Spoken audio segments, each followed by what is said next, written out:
Energy sa gabi, ang soundtrack mo sa pag-uwi. Di alintana ang pagod. Energy sa gabi. Kapag ang tugtugan na namin ang humagot.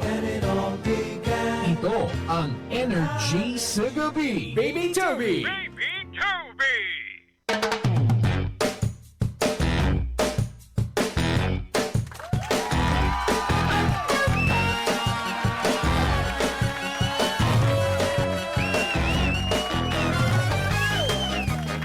106.7 Energy FM Pangga. Huwag mo sabihing radyo, sabihin mo energy. Good evening Luzon, Visayas at Mindanao, Metro and Mega Manila. At syempre good evening din naman sa mga pangga natin dyang walang ginagawa ngayon. Ay nako, kung wala kang ginagawa, manood ka na sa ating Facebook Live, TikTok Live. Hanapin nyo lang Energy FM 106.7. Kung gusto nyo makita ang itsura ni Baby Toby ngayong Tuesday evening, no? Once again, Energy FM 106.7. At kayo ay mag-share na. Ang hindi mag-share, tutubuan daw ng kulugo sa esophagus. Ang hindi daw manood, hindi raw magiging sila ng kanilang crush at forever single na. Aray ko. And once again, no, we are live sa facebook.com/energyfm106.7. Okay. Anyway, bago tayo magbasa para sa ating Tell Toby in the evening, no? Hello muna sa mga pangga natin dyan sa comment section. Ayan, babatiin muna natin sila. Hello kay Fema Pascual. Sabi niya, we're back. Ay, naks naman. Sana all bumabalik. Sabi ni Fema Pascual, kamusta Tuesday mo, Baby Toby? Kamusta ba Tuesday ko? Well, ayun lang naman. Okay lang naman siya, no? Medyo na bad trip nga lang ako dahil dun sa camera ko, no? But at the same time, no? Hayaan na. Siyempre, hindi naman hahayaan na lang. Kumbaga, huwag na lang natin muna isipin, no? O yung camera kasi na yun yung kauna-unahan kong naipundar sa sarili ko, no? Nag-edit ako, nag-shoot ako noon doon mismo sa dati ko pang kumpanya para lang makabili ng camera, and by the way, cash ko po yun binili. Wala pa akong alam nun sa mga sa mga installment eh. So ayun, cash ko siyang binili. Tapos nagtagal siya at yun yung kauna-unahan kong camera. Kami sentimental value siya sa akin, di ba? Baby ko yun. Tas ayun, pagkakita ko kanina, pati yung GoPro ko, sira yung mga cover. Medyo masakit eh. Yung inaalagaan mo, tapos ganun lang nila itrato. Ouch! What happened sa cam? Ayun, yung takip, yung cover na wala. Oo, nasira. As in naging tanggal mismo dun sa camera. Tapos ayun, yung GoPro naman, ganoon din naman. Yung sa gilid nun, meron dun parang sa baba nung power button, meron dun parang cover na hindi dapat tinatanggal. Tapos ayun, natanggal siya. As in, tanggal talaga mismo. Ang sakit sa puso. Yung pinaghihirapan mo, tapos ganun mangyayari. Medyo broken ako. Ay naku, tama na nga. Napapa-senti mode na ako dito, no? Iskuday. Anyway, para sa mga pangga natin dyan na gustong mag-send ng kanilang mga mensahe, no? Yung kanilang mga bagay na hindi nila kayang sabihin, aminin o kung ano man. Yung kanilang deepest, darkest, wildest secret, no? Pwedeng-pwede yan dito sa Tell Toby in the evening. Kaya naman mag-PM ka na sa aking Facebook page. Hanapin nyo lang, Baby Toby 1067. Kung kayo man ay kung gusto nyong mag-open up, no? Kung gusto nyong i-tell Toby yan, pwedeng-pwede yan. Again, Baby Toby 1067. Okay? Sabi ni Fema, ay so saddening. Oo nga eh. Mas na-broken ako kaysa sa breakup namin ng ex ko. Ay naka, anyway. Eto na. Ituloy na natin ang kaligayahan, ang kasarapan at kainitan. Siyempre, dito lang yun naman yan sa Tell Toby in the evening.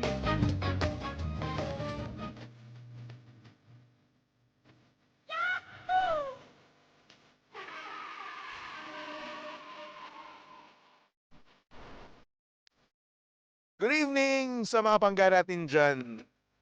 Na-curious kung totoo ba ang mga pinagsasabi, ang mga niyayabang ng mga lalaki.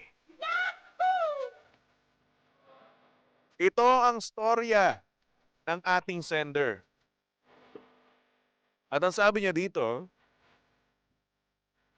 "Good evening, Baby Toby. Tago mo na lang ako sa pangalang Nima. Meron akong isang tropa na pagkayabang-yabang. Mayabang in a way na palagi niyang bukang bibig na malaki raw ang kanyang hotdog. Hotdog ni Aljur kung tawagin niya. Ako, bilang curious at gustong malaman kung totoo nga ba o hindi, gumawa ako ng way para matikman siya at malaman ang katotohanan.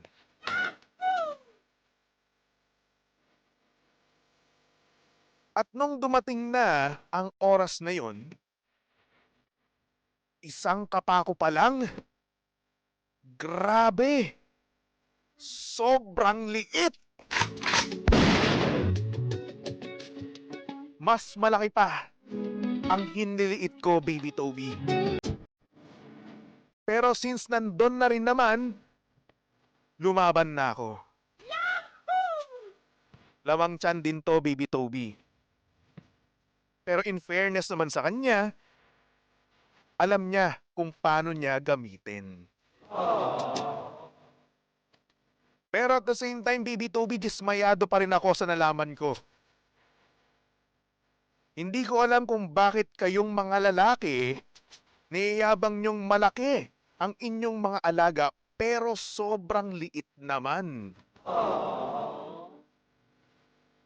Next time, huwag kayong magyayabang kung wala namang maipagmamayabang. Ayun lang naman, awareness na rin naman para sa mga lalaki dyan na mayayabang. Thank you so much, Baby Toby.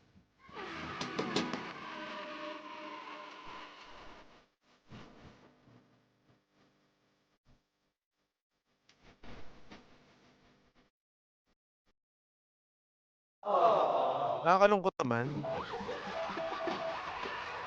Pero in fairness, no, mga pangga, nagawa naman niyang gamitin ng maayos.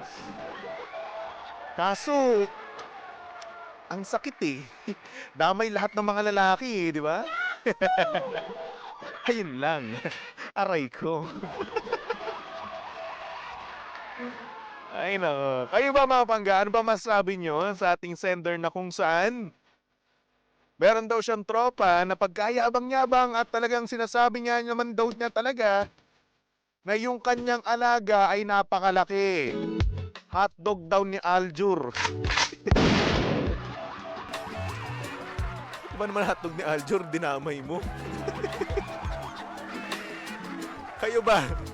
Ano ba masasabi nyo doon sa ating sender, no? Oo, na-curious daw siya. Kaya ayun, gumawa ng paraan para matikman at malaman ang katotohanan daw. Ay no. Comment nyo yan sa ating Facebook Live, Energy FM 106.7 or sa ating TikTok Live, Energy FM 1067 din po yan. Sabi ni Real Echo, night shift ka na. I love it. Yes po, night shift na po ako. Panggabi nyo na po ako, makikita, mapapanood, mapapakinggan. Sabi ni Maylin, nasa performance yan actually. Ayun nga oh. Inamin naman ng ating sender, di ba? Na alam niya kung paano gamitin, di ba? Kaya ayun. Siguro, bawi na rin naman. Dagdag nga ba dito ni Mylene? Wala sa laki or liit, nasa performance po yun. Actually, di ba? Karamihan sa mga kakilala ko, no? Ang gusto nila is performance over size. Aray ko. Uy, maraming salamat kay Melon F16. Nagbigay po siya ng heart me. Thank you so much. Diba? Pero karamihan din naman ang gusto is yung may size na may performance pa. O, diba? Nasa iyo ang lahat. Ikaw na. Sabi ni Rachel Ann, pa-shoutout naman Baby Toby sa masisipag na accounting department ng Festo, especially kay Miss Bell and Anna. Hello. Siguro boss niyo yun, no? Si Miss Bell and Miss Anna. Sip-sip, oh. Charot. Hello po sa inyo dyan sa accounting department ng Festo. Especially daw kay Miss Bell and Miss Anna. Hello. So ayun na nga, mabalik tayo sa ating sender, no? Yung ating sender na na-curious sa kanyang tropa, sa mga pinagmamalaki ng kanyang tropa. Pero bakit nga naman talaga, no? Bakit nga naman talaga may mga lalaki na sinasabi nila na malaki daw, pero hindi naman pala. Siguro, ito na rin yung way nila para rin naman i-mask nila, no? Yung insecurities nila, di ba? At syempre nakakahiya kaya yun. Sino ba lalaki aamin na maliit? Di ba? Baga, pride namin yun. And at the same time, no, hindi naman namin kayo jojowain eh. Ang mali nga lang neto, no, nung guy na tropa niya, no, na pinagyayabang na malaki daw yung kanyang alaga, pumatol siya. O pumatol siya doon mismo sa tropa niya. So ngayon, itong tropa niya nalaman na nagsisinungaling siya at may posibilidad, no, na ikalat niya yon sa kanyang mga kaibigan. Doon ka nagkamali. Yun yung mali mo na ginawa, di ba? Dapat kasi hindi tayo pumapatol eh. Dapat hindi natin nilalabanan yung mga tropa natin na kung saan doon natin niyayabang na malaki. Di ba? Dapat kapag sa mga tropa, shut up lang tayo, quiet, huwag natin labanan. Kasi mangyayari, kunwari, ina-up mo yung sarili mo, di ba? Oo, ino-overestimate mo yung sarili mo. Binebenta mo ng sobra-sobra sa mga tropa mo. Tapos ayun, malalaman nila yung wala ka ring performance, tapos wala ka ring size. O ano nangyari sa niyayabang mo? Aray ko na lang, ganon. Ay nako. Anyway, hello daw kay Raymond. Sabi niya, good evening po, Raymond Mendiola, Malate, Manila. Joyride MC Taxi po ako. Shoutout po. Ubo na lang po, matigas sa akin. Aray ko. Ubo na lang matigas sa'yo. Paano yun?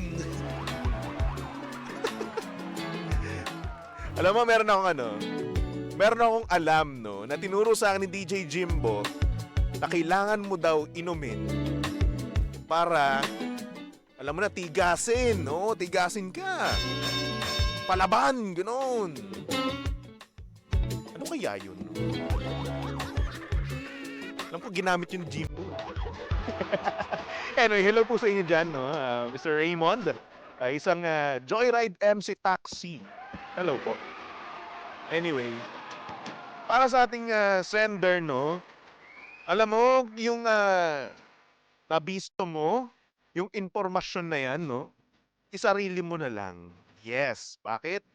Kasi ang mangyayari dyan, mapapahiya mismo yung tropa mo dyan sa mga kaibigan nyo. Diba? And it's so saddening.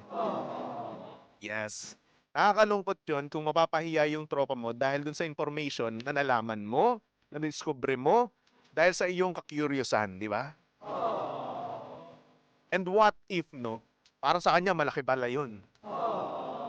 Tsaka hayaan mo na. May performance naman. Oh, let it slide na lang. Diba? Satisfied ka rin naman ata eh. Sabi mo naman, sumaya ka lang doon mismo sa kasinungalingan niya. Diba? Sinabi niya na malaki pala pero maliit. Ganun. So, parang naman dismaya eh. Di naman sa performance.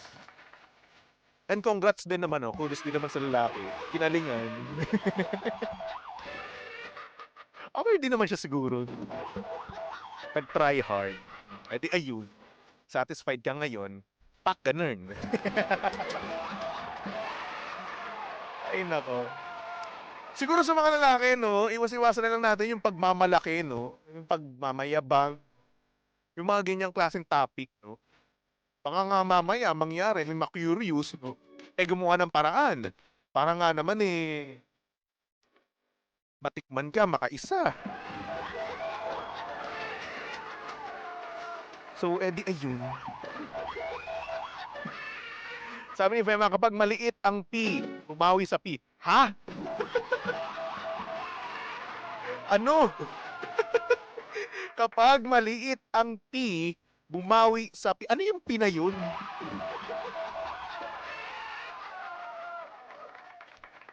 Hindi ko nag-hits. Baka mali siya ng type, no? Imbis na... Hindi pa rin eh. Baka letter T tong isa, tapos yung isa, P. Oh, pag maliit ang T, bumawi sa P, performance, ganun. And yung isa, alam niyo na eh. Ay, nako. Aking brain cells. Gumagana naman ang aking brain cells. Dapat mga gantong oras, 8:41 eh. Bobo na ako nito eh. Pero wala, sige. Gamitin ulit natin brain cells natin. Ay nako, ay nako. Anyway, para sa mga pangga natin dyan na gusto mag-send, pwede po yan. O, ng inyong mga deepest, darkest, wildest secret, no? Pumunta lang kayo sa aking Facebook page. Hanapin nyo lang, BabyToby1067. Mag-PM lang kayo doon at babasahin po natin yan. Pwede rin naman sa Instagram or sa aking TikTok. Isa lang naman po yan. Again, BabyToby1067. Okay? Alright.